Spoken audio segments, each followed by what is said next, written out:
Hello, everyone. Welcome. My name is Karen Tucker. I'm CEO and board member of the Churchill Club. And tonight we present an evening with Elon Musk in conversation with Michael Malone. Elon and Mike, thank you very much for being here with us tonight.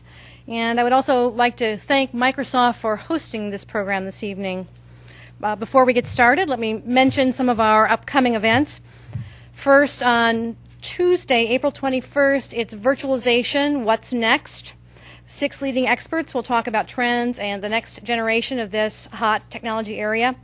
And then next, on Thursday, April 23rd, we present a Women Tech Executive Roundtable, What's Top of Mind in 2009, with an all-star cast, including Sheryl Sandberg from Facebook. And on April 27th, we have a program about executive leadership style and its effect on business performance. The panel will include Bill Campbell, chairman of Intuit, and others. You can look for that on churchillclub.org this week. And on May 7, it's our 2009 CIO agenda, including the CIOs of Home Depot, Baxter, among others, an incredible group. Should be an interesting program. This, too, will post on the website this week. And last but not least, it is our most anticipated program of the year, the Top 10 Tech Trends event on Wednesday, May 20. And this year we have Vinod Khosla, Ram Shriram, Steve Jurvetson, and Joe Schoendorf will be making their predictions with high audience participation. And so if you haven't yet made your reservation, please be sure to do that. Just a note about the club. For over 23 years, the Churchill Club has been the leading forum for the Bay Area business and technology community, presenting what's new, what's next, what matters most. We are a nonprofit, member-supported group. And so if you are not a member and you enjoy tonight's program, we hope that you will consider joining us, and we make it easy for you to do so. Simply just visit churchillclub.org and go through the steps. Now I'm pleased to introduce our moderator, Michael Malone. Mike has had a most impressive career, having covered Silicon Valley and high tech for more than 25 years. He has written for the Wall Street Journal, The Economist, Fortune, the New York Times, Forbes ASAP, and earlier the San Jose Mercury News. He wrote or co-wrote a dozen books. He hosted 3 public television interview programs, a series, and most recently he co-produced a PBS miniseries called The New Heroes about social entrepreneurs. When I asked Mike for something about him that doesn't appear in his bio, he admitted that he was nearly expelled from Santa Clara University because he used a certain obscenity. I believe he said it contained 12 letters in his school paper column. I'm sure that wasn't the first time that Mike stirred things up, and I trust that it will not be the last either. So let's give a warm welcome to respected journalist and author Mike Malone.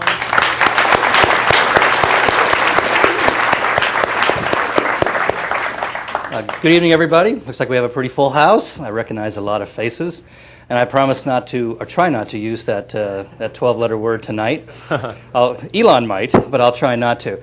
I hope all of you had a chance to take a look at the Tesla Roadster sitting out there in the parking lot.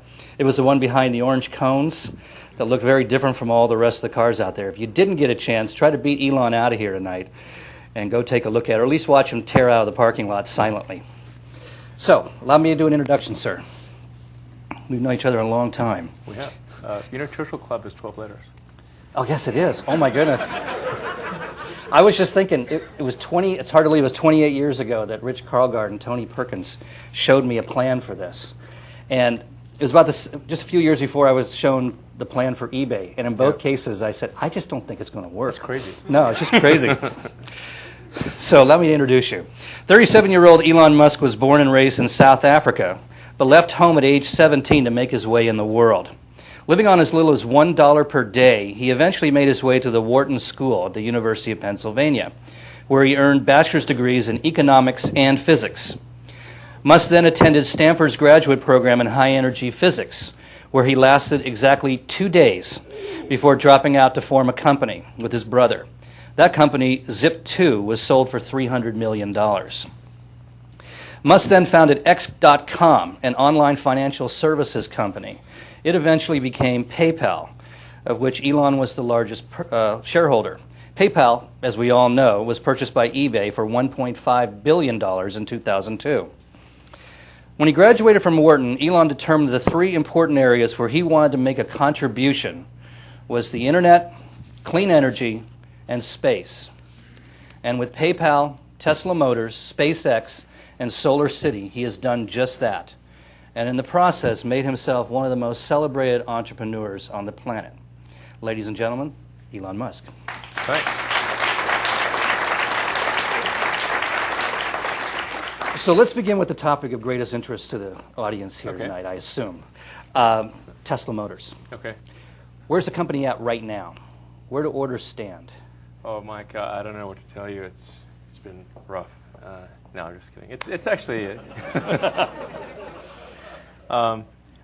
it's actually been pretty good. In fact, it really quite a contrast to the rest of the auto business. We're sold out, first of all, for the Tesla Roadster, the sports car. We're sold out through the end of October. And within, I think probably within 2 or 3 months, we'll be actually sold out of all 2009 production for the Roadster. So is this for the standard Roadster or the advanced version? Well, we do have a Roadster Sport coming out, which is for those for whom the Roadster isn't fast enough. Right. There's the Roadster Sport. Yeah. How fast is that one now? That'll do 0 to 60 in 3.7 seconds. So it's like it's faster than almost any. It's like car, a nice really. CBM laid over on its side. Yeah, it's it's ridiculously fast. Now, how are the orders for that? Good, actually. I haven't looked at the latest orders for Roadster Sport, and people actually have an opportunity to upgrade their car to the Roadster Sport that are getting their car after, I think, late June or July. And what we're finding is a lot of people are choosing to upgrade their car to the Sport package. So I actually don't have an exact number for you, but anecdotally, it seems to be doing very well. Now, the Roadster is 109,000. Is that right? Yeah. And the Roadster Sport's 139,000. Do I have that right? Well, the price to customers is actually, in terms of a comparison price that's relevant for comparing it to a Porsche or something like that, is actually about $98,000. And the reason for that is, if you buy an electric car, you get a $7,500 federal tax rebate. Even if you're an AMT, it applies to everyone. Okay. And then you don't pay the gas guzzler tax, which is somewhere in the order of $3,000. So effectively, you're $12,000 discount. Yeah, you're roughly, and it depends on which car you compare it against, because the gas guzzler tax does vary, but it's somewhere between a $9,000 to $12,000 discount, and relative to a gasoline sports car. So in effect, you're talking about a car that's just under $100,000 as a base price, and then the sport package is another $20,000 on top of that, and that's equivalent to like going from like a 911 to a 911 Turbo or something, that kind of thing. Now, if I were to order one right now, if anybody in the audience wants to order one right now, raise your hands. I will take orders. There you go. If somebody out here were to order one right now, what would it take? What's the deposit and what's the delivery date? So we're actually reducing our deposit requirements on the Roadster. Previously, we'd used the deposits to provide funding for the company, and that was an acknowledged thing. We said, look, car companies are very capital intensive, so in order to make this doable or more doable, we're going to take deposits. They'll be at risk. People should recognize that. And then the advantage is that they get one of the first cars. And we actually got a lot of people who signed up to that. But we don't really need that anymore. So we're actually going to reduce the deposit down to I think $9,900. And then you pay the balance just at start of production, which is a couple months prior to delivery. Now, did you find any impact on the orders with the falling gas prices? I mean, we saw what happened with Prius. I mean, you can go to Sunnyvale and entire supermarket parking lots are filled with unsold Priuses. Did that affect you guys at all? I don't think that was a huge impact because most people aren't buying the $100,000 sports car because of to save money on gas. It's more geek love than it is cheap gas. Yeah, I was more worried about how that would affect sales for our sedan, which we just unveiled a few weeks ago. Yeah, we'll talk about that in a moment. But keep going, yeah. But I don't think that's been a key impact on Roadster sales. I think certainly the economy as a whole and the implosion of people's net worths has had an effect on new Roadster sales. And we're fortunate that we do have a significant backlog, going out 6 months. But I wouldn't say gas prices have had a big effect on the Roadster. Now, being in the car business, you have to be asked, are you taking any federal money? You know, and are you worried about your job security if you are? Well, you know, I don't have to worry about my compensation. My compensation currently is $1, so I'd be happy to cut that in half for the federal government if they do give us a loan. But actually, we've taken no government money at all thus far. Some people out there think we have, and we haven't. Now, we do aspire to get a government loan under what's called the ATVM program. It's the Advanced Technology Vehicle Manufacturing Program. That's from the DOE? That's from the DOE. It's not bailout money, and this program was done before there was a need for bailout money. This legislation was written started writing it about 18 months ago, and it finally got approved by Congress last year sometime, I think late last year. So, and this is before Obama. So this isn't stimulus money. This isn't bailout money. This is actually something that originated in the Senate Energy Committee because they felt it was a matter of national security and obviously environmentally important for the United States to accelerate its transition away from oil for all the obvious reasons that it's damaging it's obviously very damaging to the environment and as gas prices rise, because as they will dramatically when we come back to another boom, there's going to be a massive wealth transfer out of the United States to other countries, and it's just kind of silly, for that. Why it's cheaper for us to just accelerate the move of oil. Now, I'm not going to ask you how much you plan to get from the government or when, because I think you said that publicly once and got in trouble, didn't you? I did get in trouble. I just said what they told me, and they didn't say keep it quiet. So, but suffice to say, we are highly optimistic that we will receive loan approval in the near term. Okay, well, let's talk about the factory. There was an awful lot of news a few months ago, groundbreaking ceremonies. Yeah. Big assembly plant going to be out there on 237 in San Jose. Yeah. Now it seems to be on hold. And something about financing delayed, or you didn't qualify for it, or what happened? Yeah, so the San Jose, the idea of using the undeveloped land off the 237 in San Jose occurred before the Section 136 or the ATVM loan program was approved by Congress. And one of the clauses in that ATVM loan program is that you have to.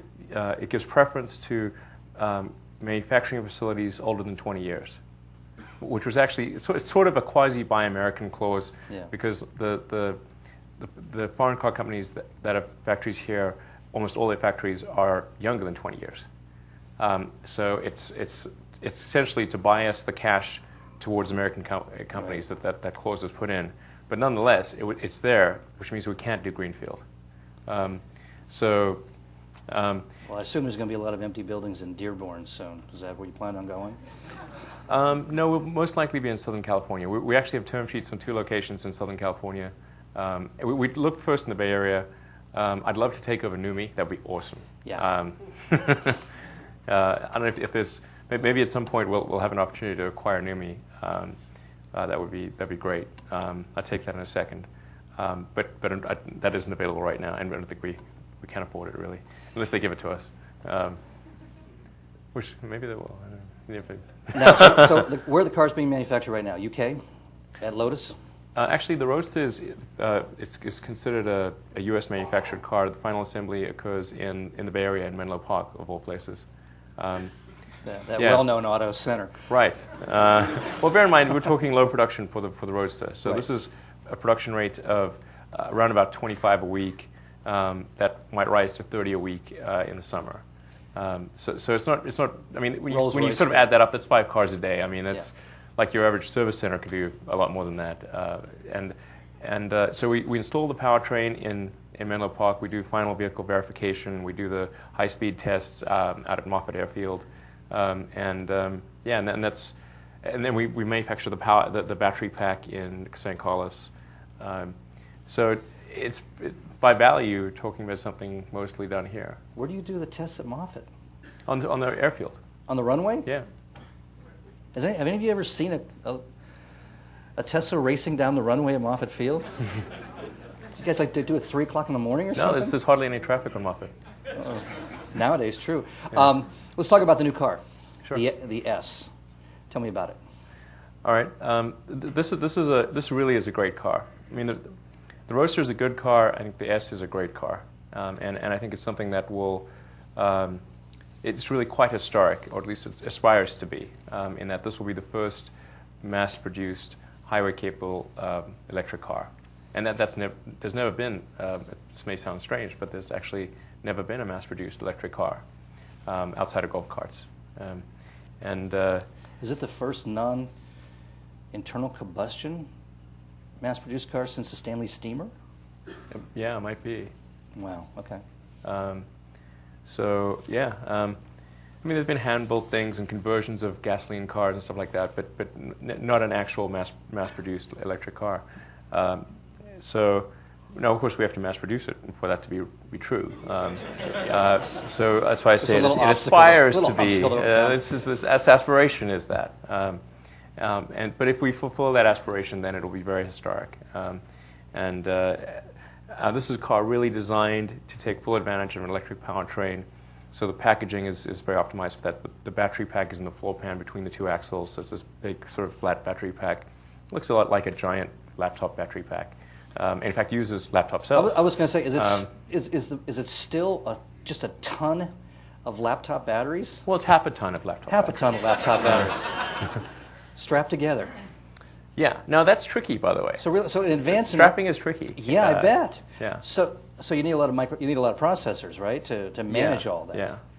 I think we have like 30 or 32 processors or something on board. A lot of them are like little tiny ones. So you must go to bed every night praying for breakthroughs in battery technology, so you don't have to deal with this.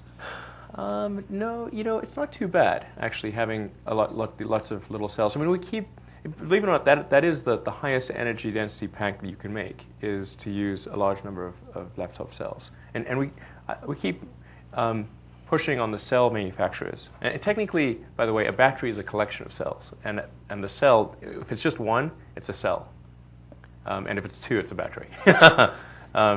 So the cell and the cell is a chemical engineering problem. The battery is actually a mechanical engineering, electrical engineering, and software engineering problem. So there are different types of expertise needed to do that. And in fact, there are many makers of cells, but there's only one maker of large lithium-ion battery packs, and that's Tesla. Of course, there will be others in the future, and that's why Daimler came to us to make the battery pack for the new electric Smart. Right. Now, something I've never asked you. My laptop just about sets my pants on fire. How do you keep all of those from just cooking that car? Are you sitting on your laptop? I don't even want to think that may be part of the I don't problem. even want to think about sitting on a half a ton of laptop batteries. Well, look, what's the worst that could happen? I mean, we do extensive safety testing. I shouldn't laugh. This is a serious subject. So I'll break it down. Okay. So we start off at the cell level. We use only the finest cells. Corinthian cells. Finest cells. Each one gently observed and carefully prepared. We do actually use highest quality cells, which come from Japan. They're carefully verified by the manufacturer. Then when we receive them, we check each cell. In addition to the fuse that's built into the cell from the manufacturer, we double fuse the cell, so it's triple fused in total at the cell level. Then the cells are incorporated into modules. The modules are designed to ensure that there's passive propagation resistance between the cells. So what that means is, even if all active safety systems fail and a cell goes into what's called thermal runaway, that energy is contained and it does not spread to any neighboring cells. So this involves insulating the cells, making sure you've got a thermal conduction path to get rid of the heat, so you don't essentially have a chain reaction. So that's quite tricky. And then, but we also never want to get to that, to even losing a single cell. Right. So we have an active cooling system, so the battery pack is liquid cooled. And that also is a tricky problem because you need to be thermally conductive but electrically isolated. Yeah. And moreover, that needs to be true over 100,000 plus miles of bumpy The roads. great problem in real life cars. Yeah, real life cars. Real life cars it is hard to make things last for 100,000 miles and 10 years and that kind of thing. So if you hit potholes and you got it's getting shocks from the road, it's getting vibrations, it's going through extremes of temperature, it gets into an accident. Under all these circumstances, you cannot have the pack catch on fire. Right.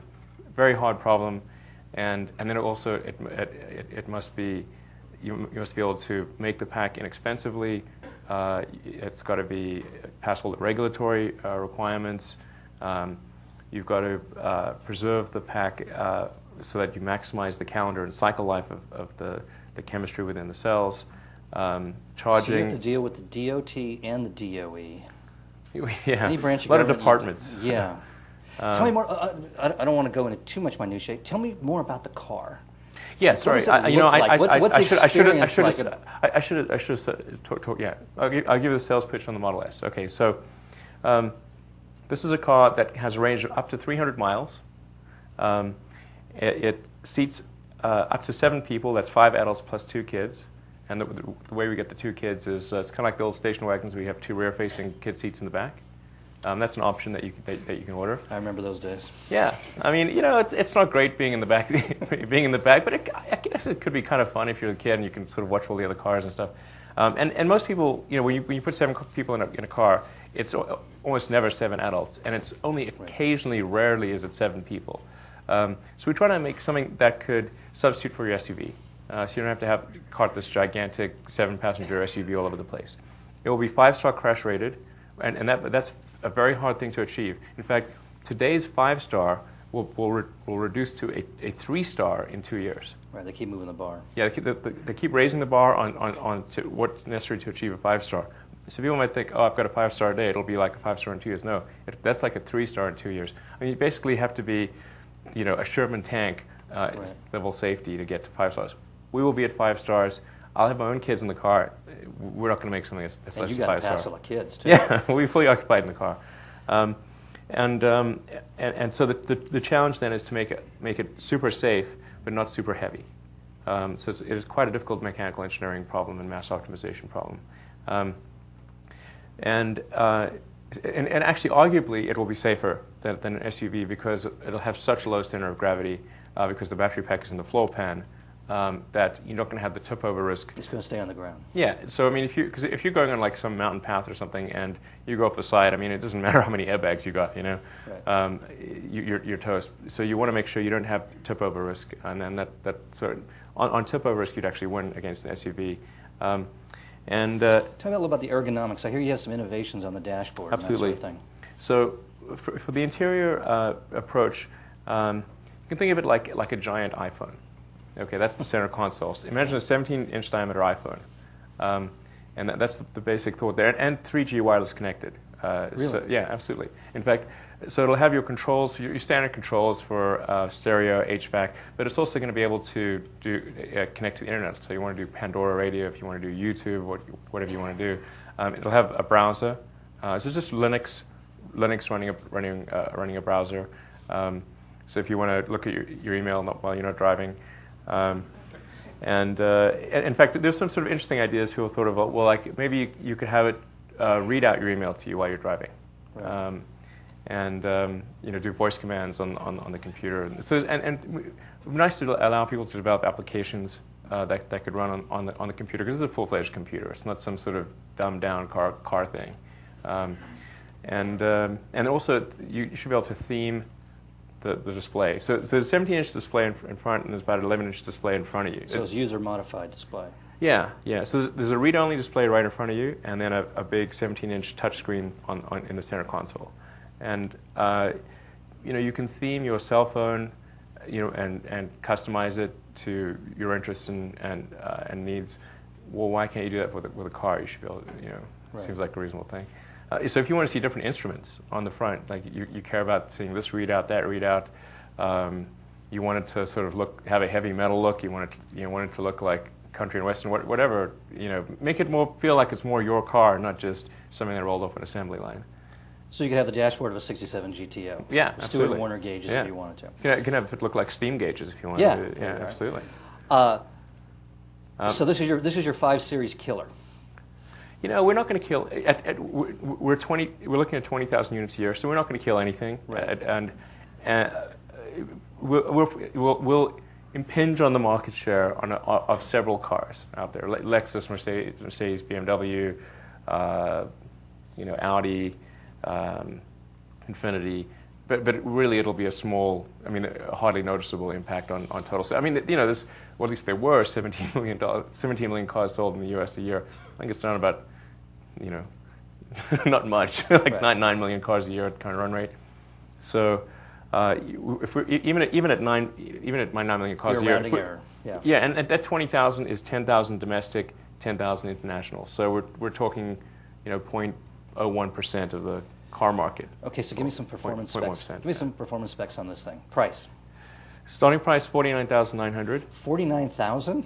900. Well, yeah, okay. And Gosh, that's less than 50. yes, that's right. It is. That's right. Only 50 grand. That's half the price. It is. It What is you're half selling the the price. Roadster for. Yes. That's quite impressive. Thanks. And now that is after there's a $7,500. Remember that federal the tax rebate. rebate? That's after the $7,500. Although I haven't taken into account the gas guzzler tax. So in effect, for an apples to apples comparison, it would be a little bit less than that, maybe 47,000 or something like that. And you said distance was on a charge? It can go up to 300 miles, but now the 49,900 one will do 160 miles. Okay. But there will be a 300-mile range pack available, and one of the things we're thinking of doing is perhaps making that something you can rent. So if you can't afford the more expensive 300-mile range pack or don't want it, then that's fine. Get the 160-mile pack, rent the bigger one when you need it. Some other ways we've addressed the range issue is a 45-minute fast charge capability, which is about the limit of the battery chemistry. And then we're designing the battery pack such that it can be switched out faster than you can fill a gas tank. Which, in principle, if you think about it, this is basically a big laptop on wheels. Right. And if you can switch out your laptop battery, in 30 seconds, well, why can't you do that with a big one? You just need something that can simulate a hand Because at when a you large hit scale. those 2 little clips and that 500-pound battery pack falls out. Yes, not something you can do by hand. Right. But you do need special equipment at sort of a battery pack swap station. And there's companies out there that are looking to do swap stations. Now, weren't you talking about your solar company? Weren't you talking about having solar panels that people could put on like the roof of their house? Yeah, and absolutely. do home charging for a quick 75 miles or whatever it was?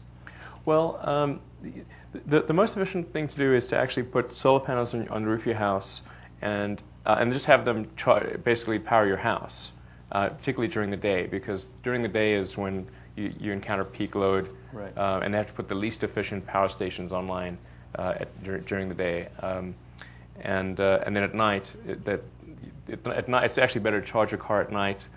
So it's better to decouple it effectively. Okay. So if you want to be truly green, then you just need to say, okay, well, I'm going to generate more energy via solar than I consume in my car. Although the Model S will have a solar panel option, so you can put solar panels on the roof of the car itself. On the car itself, okay. Yeah, and there's some interesting ideas to potentially have solar carports, and if you want to get some really sort of crazier ideas, are to try to coat the whole car with some sort of amorphous photovoltaic coating, and have the whole thing be One big solar panel. Yeah. Now, there was talk for a while, and I guess you've abandoned it, of even putting a gasoline engine in. Yes. Is that gone?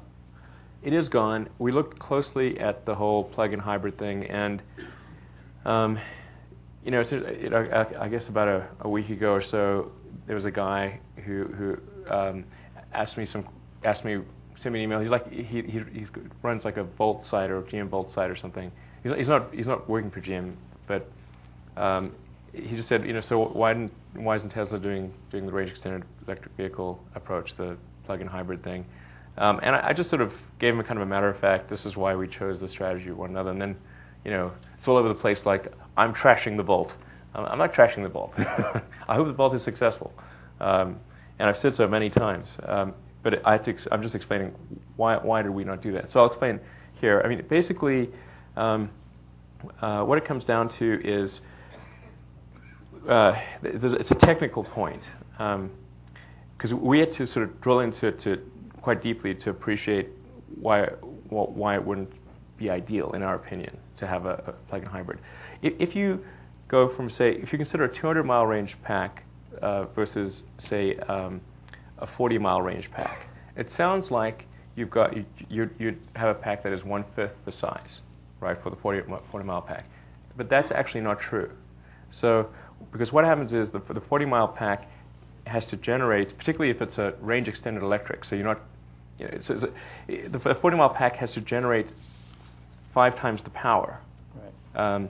Well, technically you could have the motor running, and so maybe it only has to generate 2.5 times the power. But then you're running both simultaneously, and that you're not really being electric if you're doing that.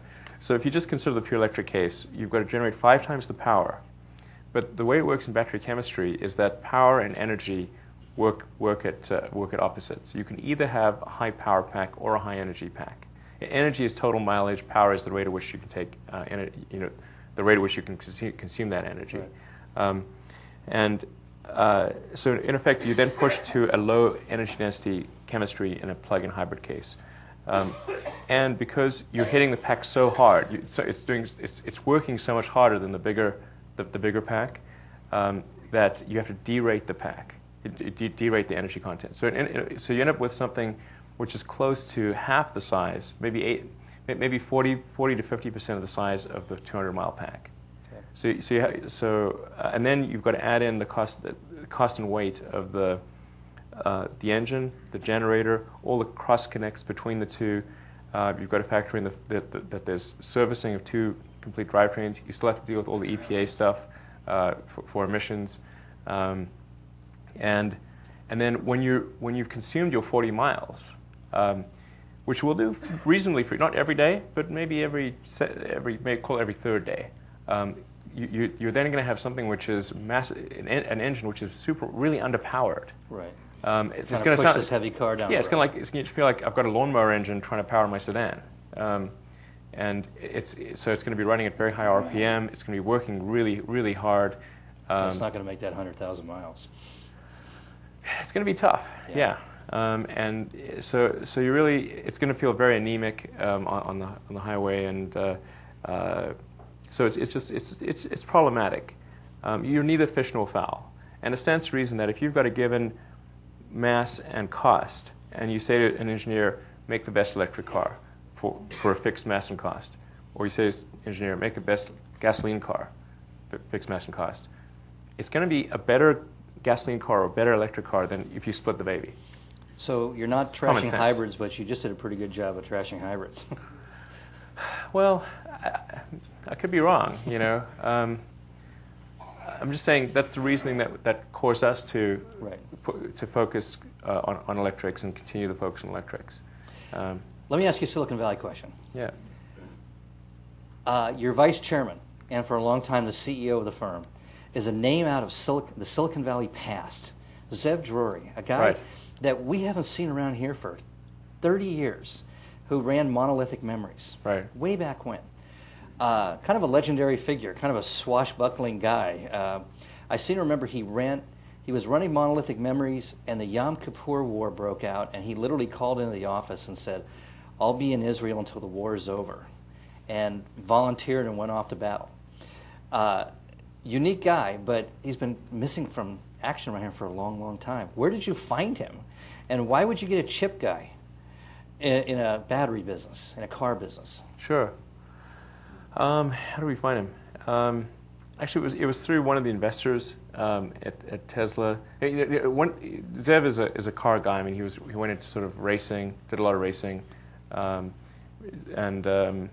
he was very, very competitive obviously, a great entrepreneur with a strong track record, and I think very importantly, he was someone who was not afraid of danger, as evidenced by his running off to the Yom Kippur War.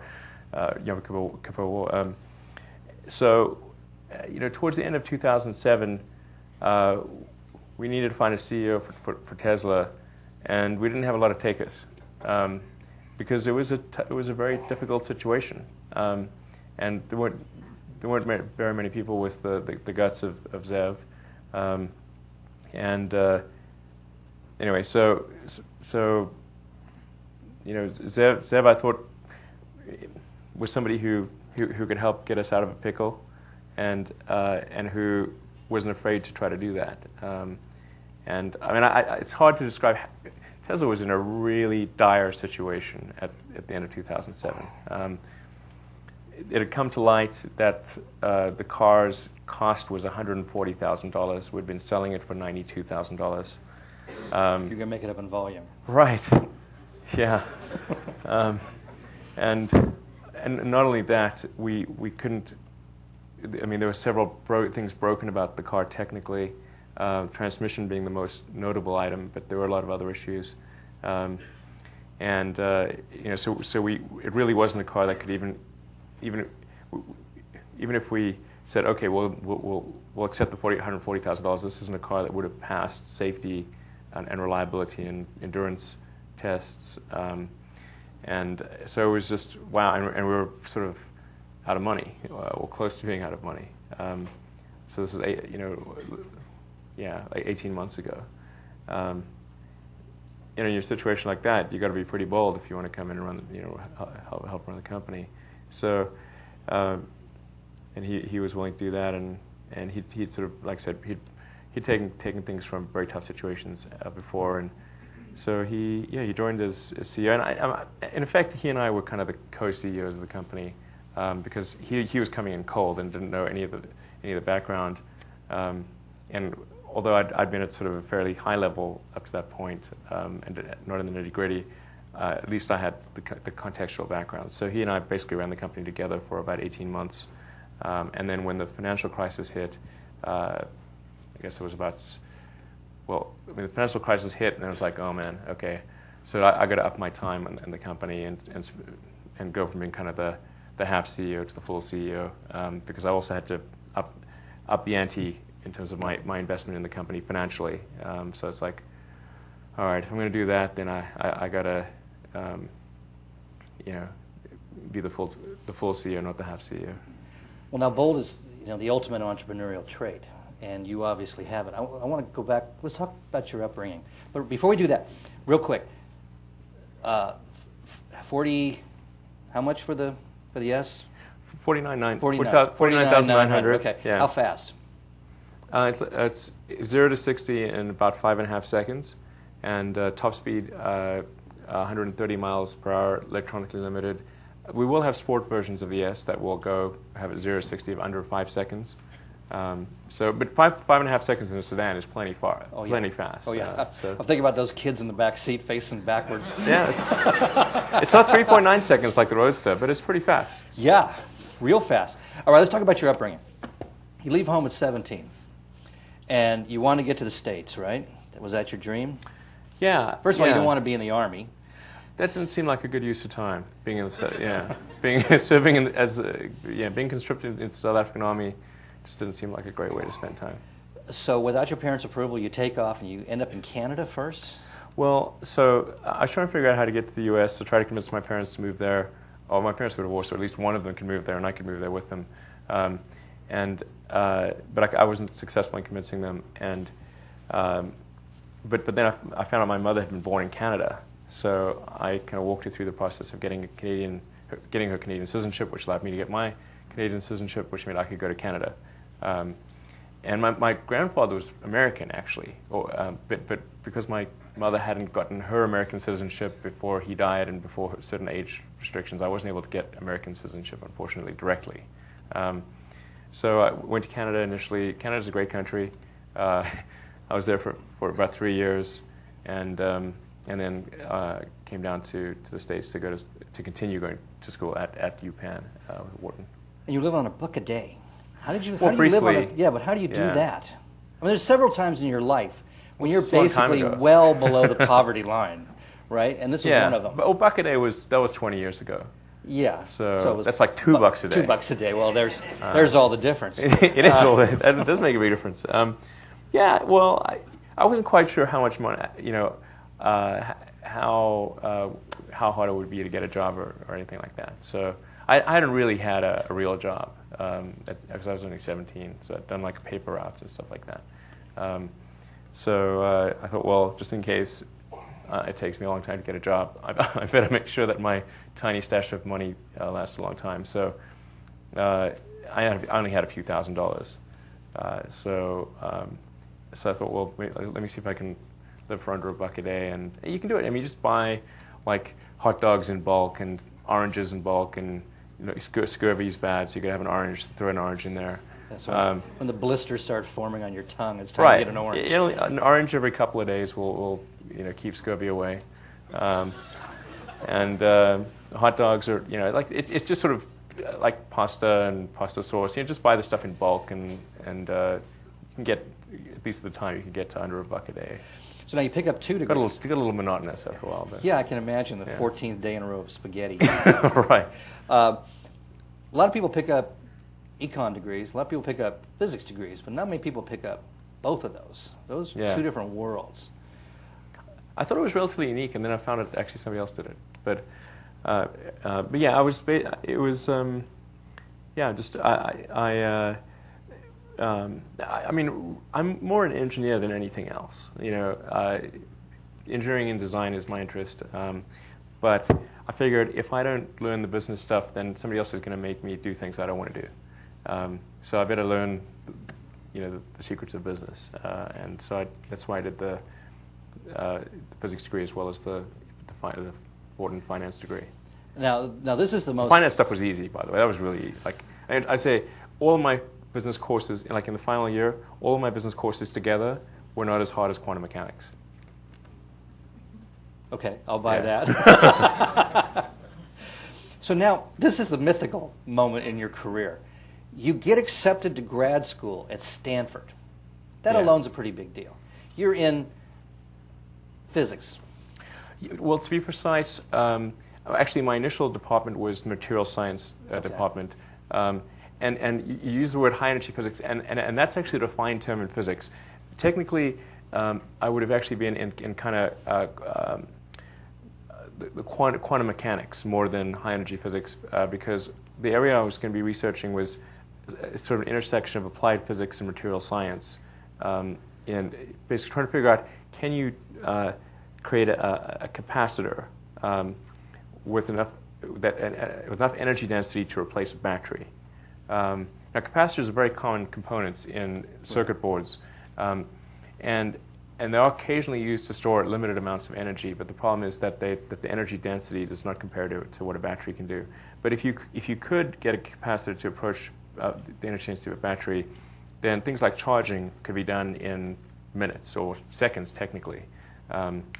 So you wouldn't have a recharge time issue, and then also cycle life and calendar life would be measured in decades. But Elon, you were there for 2 days. You were there for 48 hours. I've been in meetings that lasted longer than 48 hours. Right. I've been drunk longer than 48 hours. Me too. 2 days? How do you do 2 days? I mean, that's not even long enough to get the books. Well, it was a tough decision, actually. I was trying to figure out, okay, should I do grad studies or start a company doing some internet stuff? And this was in '95. It was before... Before the bubble. Just before. Before Netscape even went public. Yeah. So, in fact, when I started Zip2, it was not with the expectation that I would make a large sum of money. It was like, okay, can I make enough money to live and buy food and stuff? That was really the threshold. It was a very, very low threshold. And Netscape had not gone public. Somebody wrote something about me that said, oh, I saw Netscape go public, and that's why I decided to start Zip2. I started Zip2 in the summer of '95, and before Netscape had gone public. I tried to get a job at Netscape, actually, and didn't hear back from them. So now see, reading your biography, I would have thought You were the wild man, the black sheep of the family. But now I've come to the conclusion it has to be your brother, because you come out planning to get a PhD, and 48 hours later, your brother has convinced you to drop out of school and join his new company. Not quite. No, actually, I convinced my brother to come from Canada. Oh. Yeah. But my brother's a convincing guy. Maybe it was, well, he was in Canada at the time. Right.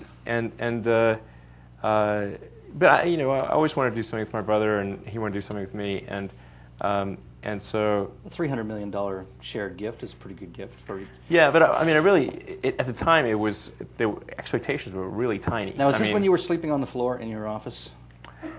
Actually, I was sleeping on a futon, which turned into a couch during the day. So that was like where you held your meetings. Yes. Right. Exactly. That true. So you were renting an office, but you didn't have a place to live, right? So the your apartment office cost more than the office. So then my brother and I just got two futons, which turned into couches, and then during the day, and then we'd have we'd have a table and we'd have meetings there, and then at night there'd be, unbeknownst to the people that we'd have meetings with, that where we slept. And then we showered at the YMCA on Page Mill and El Camino. And then you could work out as well, so I was in great shape. It was actually fine. So all you guys sitting in Pete's with your business plans, you guys think you have it tough. Any questions from the audience right now? We're going to get into space in a minute here, but I want to, as long as we're on cars, let's take car questions first.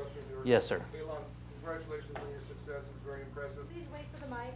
I don't need it. We do need it because we're recording this. Oh, yes, of course. So why don't we call what I have to say? Where's the mic? It's coming.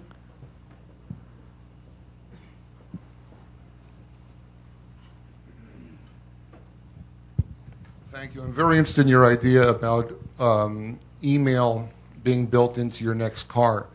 Now, the question I have for you is, say I'm sending you an email with this voice. Is that what you're going to hear while you're driving? My voice reading my email to you, and when you respond to me, I'll hear your voice responding to me. It's just an idea, so you got it from me. Just keep it in mind. You don't have to respond right now, yes or no. Thank you. Okay. Everybody sign an NDA on the way in?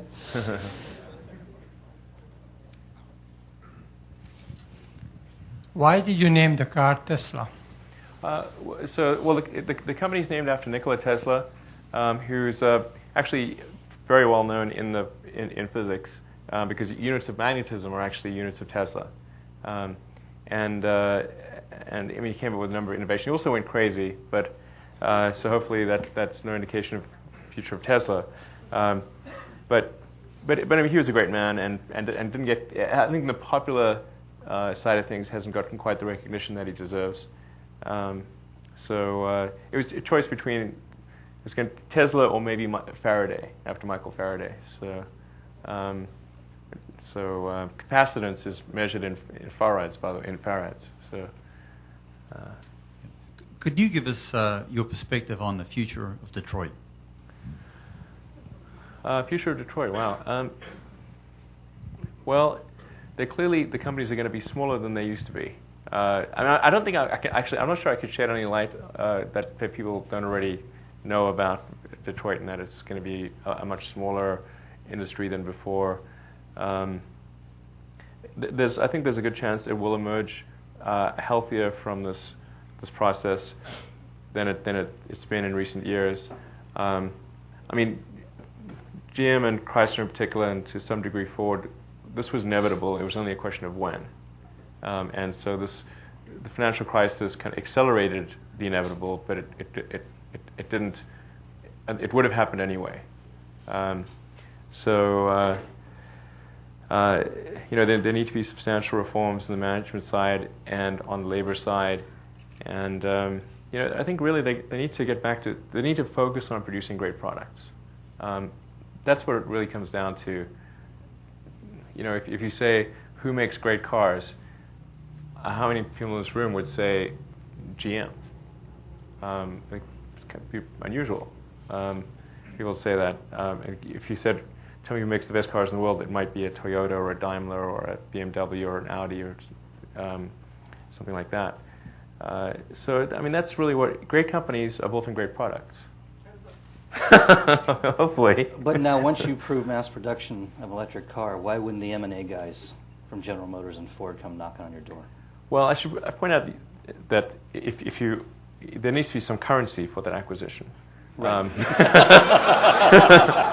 And the stock isn't worth a lot, and Right. and they don't have any cash. I'm not going to give you. You're not going to take equity in General Motors. No, well, no. So I mean, I made this comment actually several months ago. I was a little more flippant when I say, well, what if General Motors calls up and what if Bob Lutz, who's no longer on the board, calls up and says he'd like to acquire Tesla? What would your response be? I say, well, you can't afford it, and that's just true. I don't think they can afford much of anything. They just don't have the cash, and the equity's not worth anything. One more car question out there, and then we'll One go to last space. question. How would you compare Tesla with Fisker Automotive?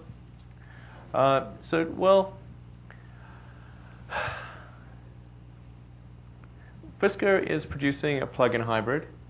So Fisker is producing a plug-in hybrid. It's not, as we were talking about earlier, we're pursuing a different strategy for the reasons I articulated. If Fisker is staying, I think they're producing a four-door sedan, but it's a sportier sedan than ours. Our sedan is intended to really be very functional and have a lot of cargo space, carry 5 adults in comfort, plus potentially 2 kids, and still have room for luggage. And we're at sort of the roughly $50,000 price point there. I think at around $80,000 starting price after tax rebates. I think that's probably a fair characterization of the differences. Let's talk about space. We literally don't have enough time interviewing you to cover everything you do. We could do 3 different events on 3 different activities. Well, let's do space real quick. Where does SpaceX stand right now? What's the status of things? And what's the status of the X Prize, too? Let's get into that. Okay. Well, SpaceX is doing really well, thankfully. Otherwise, I would be in real trouble. I mean, particularly in terms of the time that it takes, the time that I have to dedicate to the companies. I'm on average, I'm sort of roughly 50-50 between SpaceX and Tesla. Although, as there are issues that crop up that need to be addressed, that could swing it to as much as 80% SpaceX or 80% Tesla in a given week. But SpaceX is profitable. It's been cash flow positive and profitable for the last 2.5 years. We got to orbit last year. In December, just before Christmas, NASA awarded SpaceX a $1.6 billion contract to resupply the space station with cargo. When does that begin? That begins at the end of next year. Okay. So the first operational mission after the demonstration missions is December of next year. And at what point do you take over completely? Don't you have exclusivity for a while as the space shuttle retires? Well, the space shuttle is supposed to retire at the end of next year. Okay. So then we'd follow cargo missions immediately thereafter. Although if the space shuttle ends up running a little longer, then there may be some overlap. Okay. Are you going to hit those milestones? I think that we have a decent chance of doing it. It's not entirely. I hope there's going to be guys. You have guys waiting up there for simple. Well, NASA isn't. I don't think NASA's counting on us being there exactly on time. They do have some contingencies, and we're certainly going to do our best to meet those timelines. I think we can. We don't have. It's not fully within our power because, there's NASA as well. We've got to meet all the NASA safety requirements, and if they levy requirements on us that we don't yet understand or appreciate, or they're new requirements, then that could push out the effective date of the first operational mission. But I don't think it's going to be much beyond the end of next year. So I'm curious. I've always wondered about this about you. Space exploration, rockets are the stuff of governments, large countries. Yeah. Did you have an epiphany one day where you just said, to hell with it, I'm going to actually do this myself? I'm going to create a commercial space company? Yeah. I mean, who sorta. comes up with that idea? You in the shower? It is drive to the out of office? left field, yeah. Well, you mentioned the areas of interest that I had in college. One of them was space travel. In particular, the extension of life beyond Earth, to making life multiplanetary. I mean, now, I actually, when I was in college, Elon, I didn't think I would actually be a part of space. I was going to say, you're the only guy who thought of this stuff that actually did it. I mean, there are millions Right. of people that think, oh, I'm going to do this, I'm going to be an astronaut when I grow up. Not many people actually build rockets Yeah. when they're 35 years old. Right, and actually, when I was in college, it wasn't these are the three areas I want to be involved in. It's these are the three areas that I think will most affect the future of humanity. And I didn't. If you'd asked me in college, do you think I'd be involved in space? The answer would have been almost certainly not. I thought it would be highly unlikely because you need billions of dollars. You know, you need to be a government, and actually, there's only like a handful of governments that can even do that. Right. So it wasn't with the expectation that I'd expect to be involved in space. But as a result of PayPal, the capital I got from that, I could do something in space. And it actually, the space stuff, well, it actually came from a conversation that Deo and I, where's Deo? Yeah, there he is. So we were coming back from Deo's parents' place in Long Island, and Deo asked me, like, what am I going to do after PayPal? And I said, well, you know, I thought maybe there'd be something philanthropic that could be done in space that would get the public more excited about space travel, and in particular, sending people to Mars. And I said, but I'm sure NASA's got that covered, and you know, so I'll go look on the NASA website for when are we going to Mars, because of course it should be on the website. Like, we're going to Mars in this year, and this is how we're going to do it. But there was nothing at all about people going to Mars. I was like, I just don't understand why there's nothing about people going to Mars. Because if you look at the literature in the 70s, it was all about, well, we went to the moon, now we're going to go to Mars. Right. And so what happened? And there was the space shuttle, and the space shuttle turned out to be a really big mistake. And it could barely get to low Earth orbit.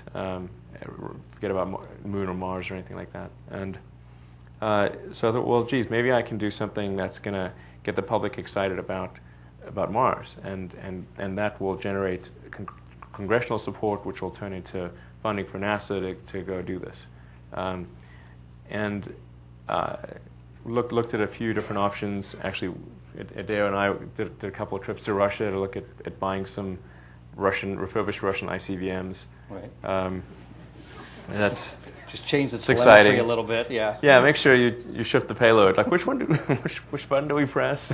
And meanwhile, NASA lost the blueprints for the Saturn V rocket, right? So you couldn't rebuild that.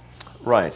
Saturn V was a great rocket. It's just too bad that we should just rebuild that rocket and make it better. Like, just improve on that rocket. It was a good design. It's so much better than the space shuttle. So are you going to put a not man even on Mars? comparable. Are you going to put a man on Mars? You and I have a bet. I Yeah. haven't forgotten the bet. Right. We were in a plane flying over the North Pole, under the Aurora Borealis, Right. as a matter of fact, and we made a bet. You believe that you would put a man on the moon by 20... Not on the moon. Oh, I'm sorry, on Mars. Yeah. By 2020 maybe? I think it was 2020 or 2025. Okay. You going to make it? We'll try. What's the next milestone for SpaceX? Well, there's the next big milestone would be launching Falcon 9, our big rocket, which hopefully will occur towards the end, around the end of summer. And that's the rocket that'll be used to carry our Dragon spacecraft to orbit, and Dragon spacecraft is what will service the space station. So Falcon 9 is a pretty good-sized rocket. It's actually the most powerful single-core rocket in the U.S. fleet, more powerful than what Boeing and Lockheed make. much does it Before considering side boosters. How much each one of these cost? On a per flight of Falcon 9, Right. about $40 million. Those are big bets. Yeah, and then if you add a Dragon spacecraft on top of that, is about the same. And then there's various NASA overhead. So you're making a things. $100 million bet when you Yeah, light right. the fuse on that thing. Yeah, and that's a deal in the rocket world, by the way. For only $100 million, we will carry some cargo to orbit. So launching Falcon 9 will be the next big one. There's a sort of smaller milestone, which is an upcoming Falcon 1 flight, maybe as soon as the end of this month. That'll deliver our first operational satellite to orbit, which is the Malaysian satellite. It's intended to do Earth observation, for like natural disasters and stuff like that. And yeah, and then let's see. Then at the end of this year, hopefully we'll launch our first Dragon spacecraft from Falcon 9. It won't go to the space station. We'll do sort of basic orbital maneuvering and reentry, and then next year we go to the space station for the first time. Okay. How long is the contract for the space station? How long? How large? Yeah. How long? How long? It runs through approximately 2015. Okay. And although I think it'll be extended beyond that because Right. It's just that the operational plan for the space station kind of only goes to 2015. So, Frankly, in theory, if you get this right, do we need NASA anymore? well, absolutely. Well, NASA, we aren't a customer to NASA. Right. Right. NASA is our customer, I should Right. say. So they're our biggest customer. And in fact, when NASA does developments, although in all circumstances prior to this, NASA has had these sort of made the design decisions. The implementation of those design decisions has been done by aerospace contractors. Right. So the novel thing here is that for the first time, NASA isn't dictating the design. They're simply saying, we need cargo delivered. We're willing to pay. Giving you a performance contract and letting you do the rest. Right, Yeah. right. It's sort of more like FedEx, Yeah. or SpaceX. We deliver. Yeah, absolutely. Any questions about space, guys? We have one down here.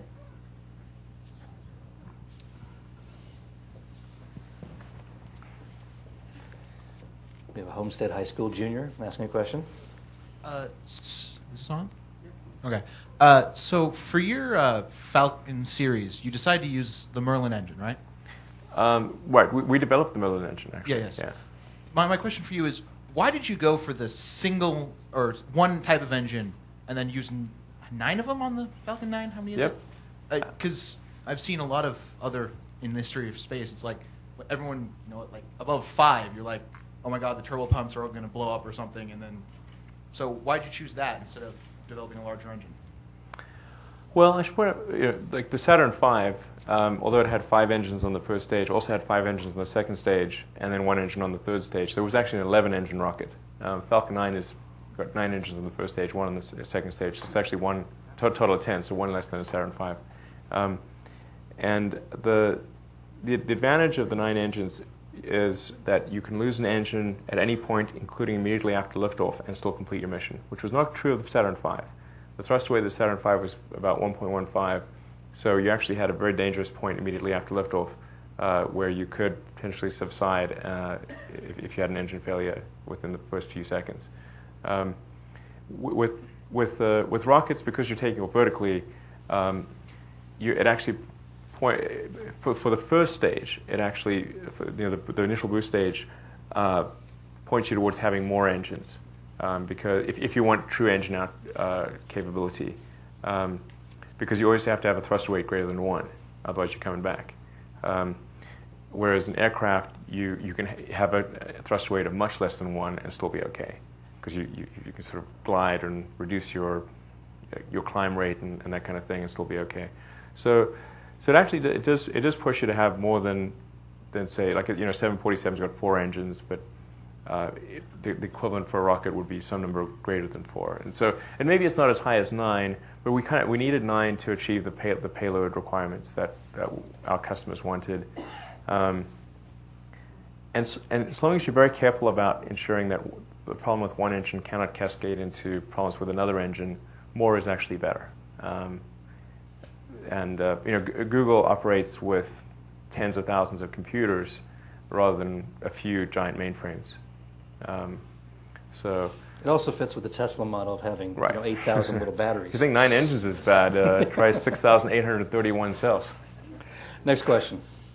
So, Elon, with the Dragon spacecraft, is that going to also be a manned craft? And if so, are you going to be shuttling the astronauts back and forth to the space station? Dragon is designed to meet the NASA man rating requirements. There's a few key documents there regarding structural safety margins and redundancy. It's designed to meet those requirements. There's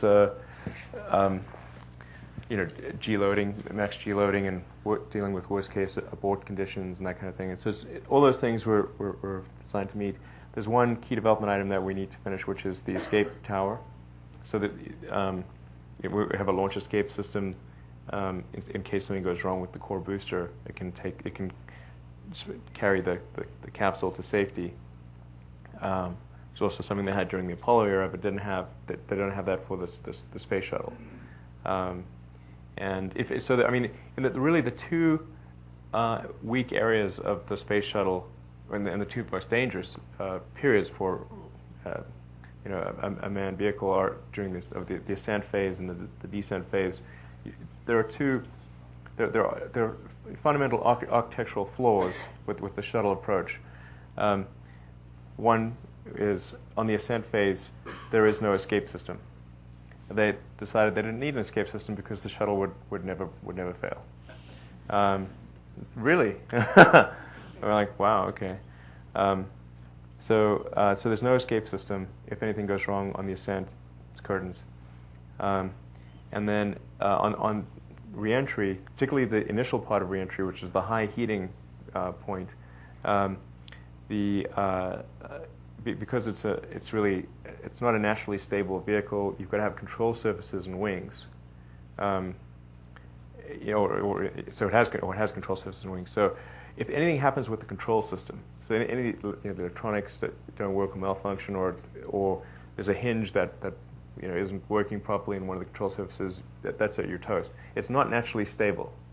It has to be controlled, and then the heating rate goes with the square of the radius of whatever you're dealing with. So if you've got a wing leading edge that's got a very effectively got a sharp radius, you have a very concentrated heat, which limits the material choice to some very brittle materials. In fact, it'll only work for Earth orbit reentry. If you come in at a higher velocity than low Earth orbit velocity, there's no material known to man that can withstand it. So actually, for like the moon, you couldn't use a winged vehicle. It's impossible. It's sort of like if you think of the Apollo era, okay, they had airplanes back then. It's not like, oh wow, wings. What are those things? The designers of Apollo, von Braun and the others, were very familiar with aircraft. If they thought wings made sense, they would have said, let's put wings on this thing. But they don't. When it comes to space, wings are dumb. Just as you don't make an airplane look like a boat. So Elon, it's different medium. So if when they retire the space shuttle, how are they going to bring the astronauts back until until you're able to do that? The Soyuz. Okay, the Russians will do it. Yeah. So the Soyuz is a good. I mean, I would definitely prefer to ride on the Soyuz than the space shuttle. You have an escape system on the Soyuz. Oh, and then of course on reentry, a blunt body reentry capsule, can be designed to be naturally stable, so that even if all the control systems fail, that you're just lights out, dark, everything's it's naturally, it's like a shuttlecock. It's naturally stable on reentry, and you don't have to do anything there, and you can just manually pull the chutes or something like that. So, in fact, that's happened on a couple of Soyuz flights where they've had control system failures. If that had been the shuttle, it would have been curtains. But because it's naturally stable, you don't have to worry about that. And then because you've got that blunt body reentry, the heat shield is much more robust because you've got this really big radius heat shield instead of these sharp radius wings. So it's really a much safer design. I believe there's never been a fatality on the Soyuz, which has been going much longer than the shuttle. Many more flights. So, Elon, how do you keep these two different things separate in your mind? I mean, you're dealing with two massive industries, very distinct worlds. I mean, do you have to like literally say, oh, wait a minute, I'm doing rockets right now. No, I'm doing cars right now. And how do you segregate those two things? Because they're both competing for your attention 24 hours a day. Right, and I have kids. My kids actually spend a lot of time with my kids, and by the way. 4 kids. 5 kids, yeah. 5 kids, yeah. Right. How do you manage that? Yeah, that is tricky. Yeah, no kidding. Yeah. Well, actually, it's okay most of the time. But if it's when a crisis flares up in either kids or one of the businesses, then it can be quite a little bit overwhelming. So it's like triage all the time. It is kind of like triage. The rocket business and the car business are pretty hard in the best of times, and these are not the best of times. Next question. You don't like wings. I don't like wings for things that go to space where there is no air. My understanding of the reason the wings were on the space shuttle was so they could land where they wanted to. Oh, okay. So let me correct a misconception then. A blunt body, sort of a capsule, gumdrop style thing, is a controlled landing. In fact, because you still have a lift vector, so you use offset center of mass to create a sort of a tilt in the capsule, and that actually creates a lift vector. And that lift vector would typically be a lift over drag of 0.2 to 0.3, but that's plenty enough to steer you where you want to go. And in fact, even in Apollo, when they didn't have GPS and they they're really dealing with very primitive electronics, their landing accuracy was a 1 mile radius. And of course, if you can get much better than that with GPS and all that other stuff. In fact, the only error is the wind drift. That's really the only meaningful error. And if you do steerable chutes, or put some like a little propeller that popped out or something like that, you could drop the capsule on the numbers on the runway. Just like a parachutist can steer their flight down to a very accurate location. And then you could, I think you just sort of like flare it just before you get to the bottom, just like a parachutist, and there you are. Next question in the back. I was there several years ago in the Mojave Desert when Spaceflight 1 took off for the maiden voyage. I was wondering, first of all, what was SpaceX's involvement in that program? And do you guys have any plans for taking up civilians into space? We didn't have any involvement with the Bird Rattan's Spaceship One, except that I'm a trustee of the X Prize Foundation, and I provided a little bit of the funding to the Ansari X Prize that they won, and I was there for one of the flights. And it's actually it's great that it was won. But it is worth pointing out that there's a significant difference between a suborbital flight and an orbital flight, because space kind of seems like, well, space is all the same thing. But if you look at the energy required to get to space versus the energy required to get to orbit, they're very different orders of magnitude. You need an ideal velocity of roughly Mach 25 to get to orbit, Mach 3 to get to space, if you define space as, say, 50 miles up. So that's a pretty big differential, but it's bigger than that because the kinetic energy goes with the square of the velocity. So you need 625 units of energy to get to orbit, 9 units of energy to get to space. So you're about 1.5% of the energy, one versus the other. So the requirements are really way, way different. So you need. In fact, it's only just barely possible to escape Earth's gravity well, just barely. If you look at the size of Saturn V, for example, that ultimately took 2 people to the surface of the moon, one plus one who was orbiting the moon. That was a really gigantic vehicle. I mean, it's like the size of an office building, and it got 2 people to the surface of the moon. Next question. Why do you think multi-planetary existence is important? Excellent question. So you have to say, well, how do you decide that anything is important? So there's, I think the lens of history is a helpful way to distinguish more from less important things. And the further out you zoom, the more you can distinguish the less important from the more important. And if you take a look at the whole 4 billion year history of Earth and the evolution of life itself, and say, well, what are the really big milestones in the evolution of life itself? And you can point to obviously single-celled life and multicellular life, differentiation into plants and animals, movement of life from the oceans to land, mammals, consciousness. Sort of those are the biggies, and those stand above I think the parochial things, concerns of humanity. But I think on that scale would also fit life becoming multiplanetary. I think it would be at least comparable to life going from the oceans to land, arguably more so, because at least oceans to land could be a gradual affair. If we got uncomfortable, you hop back in the ocean.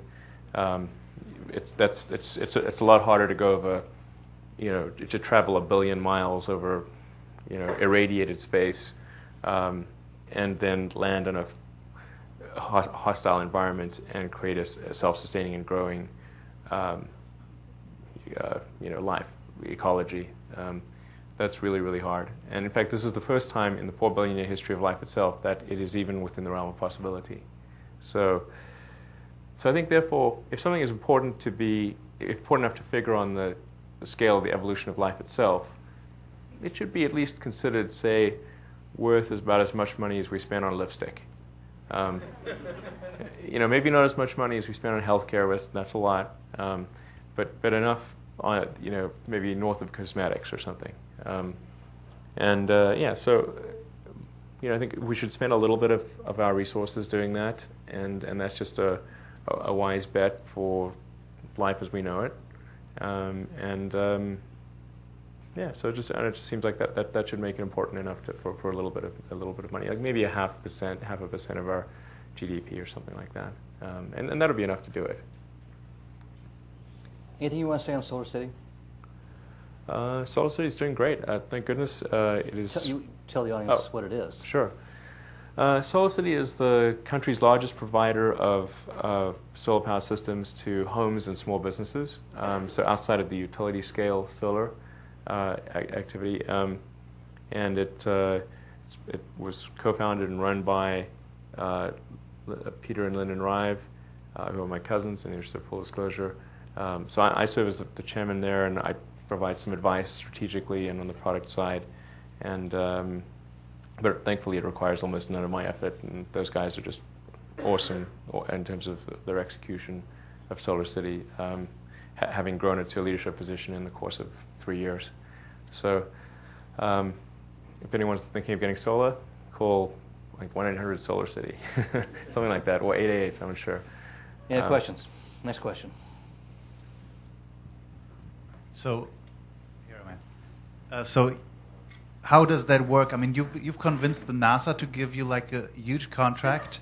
How can I imagine that? What story is behind that? Can you tell us, or can you share us that story a little bit? That's the one question that I have. And the other is, you've been working on solar, you've been working on clean tech, or on cars, you've been working on space. So you're transforming society in all those projects. And then there's PayPal. So how does that fit? That's the two questions. Well, definitely PayPal. I mean, I was completely out of PayPal. Well, almost completely out of PayPal when I started SpaceX, and then from a business standpoint, my time is really split between SpaceX and Tesla. Almost no time. I spend almost no time on Solar City because it's just running so well by itself, and the guys there are just doing a great job. And there's really not much I can add to what they're doing. But going to the NASA question, it took us a long time and a lot of effort to convince NASA to rely on us. And when we won that cargo resupply services contract, it's basically value ranging from $1.6 to $3.1 billion. We competed against Boeing, Lockheed, and Align Tech Systems. Well, actually, they're all three of them together against us. There's a sort of a partnership called Planet Space, which is basically it was Boeing, Lockheed, and Align Tech Systems against SpaceX, and we won. So, or at least NASA felt confident enough to give us that deal. So,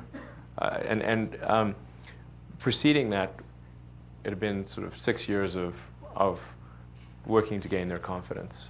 And we'd won a preceding contract, which was called the COTS contract, Commercial Orbital Transportation Services, to demonstrate progress in that direction. But I have to give NASA a lot of credit here, because without that COTS contract, it would have been very difficult for us to compete for the Cargo Resupply Services contract. They've been helpful in an advisory capacity and a financial capacity. So I think we're very grateful to NASA and appreciative of everything that they've done, because we wouldn't be in a position to have won that cargo resupply contract without their help.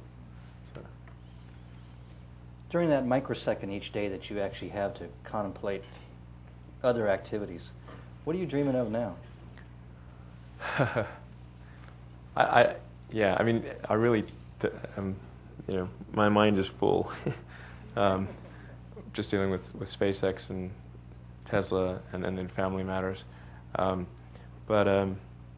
mean, there are a few areas. I mean, I think at some point in the future, it'd be interesting to take a look at fusion.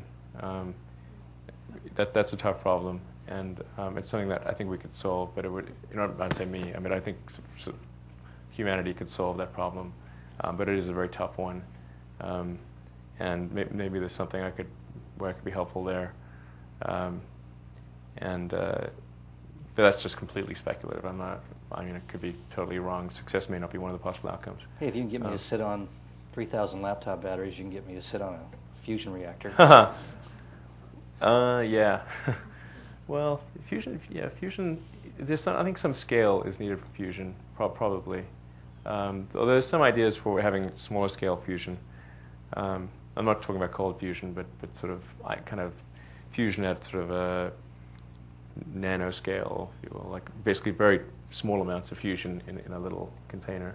But it is a very hard problem. And then I have an idea for create double-deckering highways, which I think I thought a lot about when I'm driving to work in LA.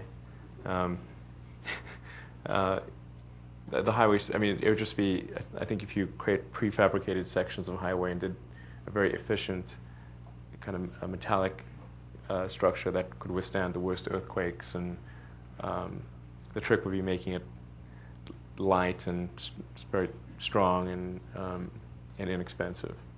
But I think I know how to do that. And it's that sort of relatively mundane, but it would have a big effect on people's lives.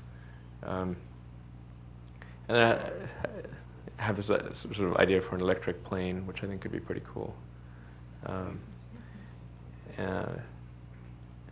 Electric supersonic plane. So. That's a lot of batteries. It is a lot. That's a lot of batteries. It is. It is a lot of batteries. Next question. By the way, I haven't heard any of this stuff before. This may be in print tomorrow. Yes. So nobody says that's what I'm doing. You asked me what in the nanosecond, split second of I'm like, okay. I've been thinking a lot about the plane one, more than I should. Actually, I try to ban that from my mind. Don't talk to you about it. So I got to stop myself from thinking about that one, because that's a very exciting one. I don't think you covered the X Prize, the status of the X Prize. And two-part question, what do you think about a bigger X Prize for battery technology in the U.S.? Sorry, a bigger X Prize for what? For battery. Yeah, I think an X Prize for battery technology would be great. If there's a sponsor like the federal government or anyone, I think it's great to incent outcomes rather than it's great to make bets on approaches, but it's also good to incent outcomes. And ultimately, you care about the outcome, not the approach. And that's the good thing about prizes, is they don't try to rely on some panel of experts to figure out what the approach is that's going to work, because often those panels of experts are not the people who are going to figure out the innovations that result in the outcome you want. And that's basically why you have prizes. And as far as the X Prize is concerned, there's an automotive X Prize, there's a genomics X Prize, for low-cost sequencing of genes. There's the Google Lunar X Prize, which SpaceX is trying to help with a little bit by offering. The only discounted launches we offer are for the Google Lunar X Prize, actually. So there's a bunch of stuff happening there, and I think it's a good model. It should be emulated more. DARPA did a great example of a prize thing with the DARPA Grand Challenge. That was there's the DARPA Grand Challenge, DARPA Urban Challenge for autonomous vehicles. That's got to be one of the highest bang for buck items that DARPA's ever done. Because I guarantee if you made that like a DoD contractor and had like, Lockheed and Raytheon and all the usual suspects bid on it, it would have been like $2 billion, and they'd still be working on it. So anyway, I think there's a lot of room for prizes, and there should be more of them. One more question, then I have one.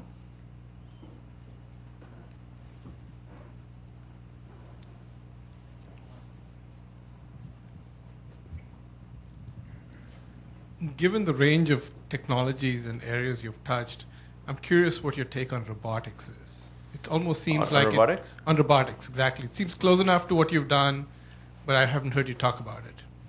Well, Tesla does use robotics to a limited extent in its production today, particularly on the battery pack side, because you've got so many cells, almost 7,000 cells, that some robotic assistance is important in making the battery pack. And we'll certainly see a lot more of that as Tesla scales up. So robotics makes it's great for mass manufacturing. For space exploration, obviously we've seen great dividends played by robotics as well with the Mars exploration rovers. And there's a really big rover going called Mars Science Laboratory, and that was supposed to launch soon, but it's going to be a couple years before that goes. That's about the size of like a Volkswagen. So I think there's a lot of room for robotics in a lot of fields, and that'll increase and continue in both automotive and space and other areas. But at the end of the day, I think we still need to make life multiplanetary. It can't just be sort of sending droids out there. I'm pro-life in that sense. So I think robotic exploration, robotic preparation, but we also need life going beyond Earth as well. So. I was just curious from a perspective of making people's lives better. One big piece Yeah. of fairness is around that. I was just curious if that's an area that you even thought about or going through in the nanosecond.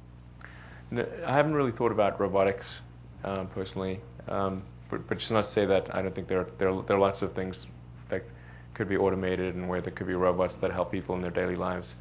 I'm sure there'll be a continued expansion of the whole iRobot type thing beyond vacuum cleaning.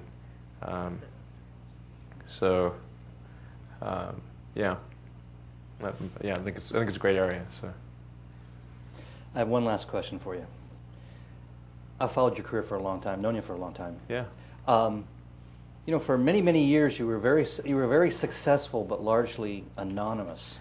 Yeah, you were a cult figure for a long time. Right, I was underground. I remember seeing you walk the street. You could walk the streets of Oxford, and nobody knew who you were. I saw you. I think I can still do that, by the way. But less and less. In the last couple of years, you've become increasingly a public figure, a celebrity, and your name starts popping up now in gossip pages and websites and that sort of thing. How are you dealing with that? I don't love it. You love it. Is it interfering with your ability to do what you do? I think I don't like it when people think wrong things. I mean, I'm like far from flawless, so I'm like, but I don't like when people think wrong things about me. And I guess I must say I don't really like the sort of celebrity element. I don't like when people sort of try to write things that are sort of trivialities that don't actually, like, why write about that? Obviously people find that kind of interesting, or some people do, hopefully not many.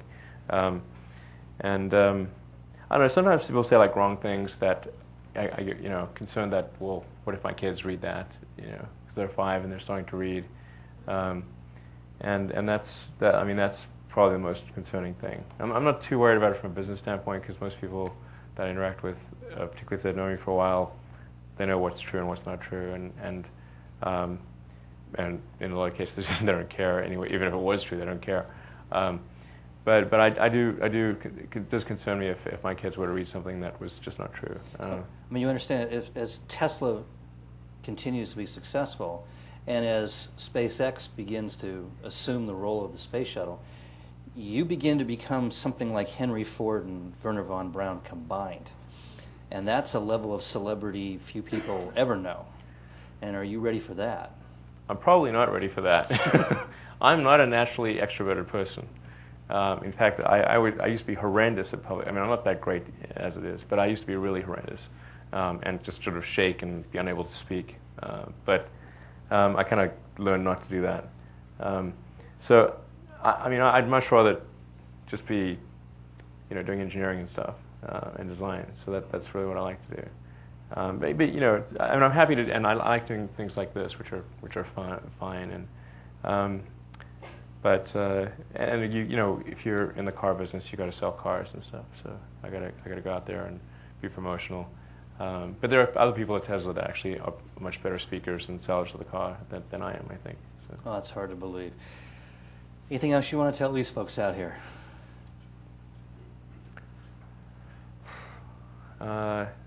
He's talked about a lot. I thought there were some really good questions from the audience, actually.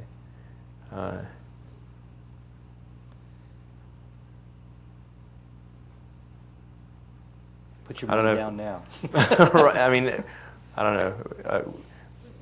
know. Wish us luck. I don't know, something like that. I don't know. I mean, I'm not very. I'm not superstitious, but you never know. I mean, there could be some divine entity that's sort of. If there is, then I hope that entity is favorable. And if worse comes to worse, you already know how to live on $1 a day. Yeah, absolutely. Ladies and gentlemen, the Uber entrepreneur, Elon Musk. Thanks, Thanks.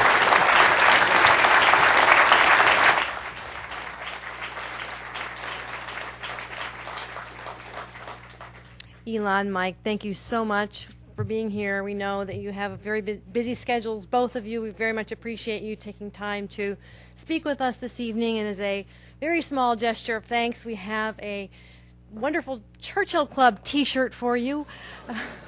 Please wear it in very good health. And thank you all for coming. Look forward to seeing you at the next Churchill Club program. And by the way, there are 13 letters in Churchill Club. Good night.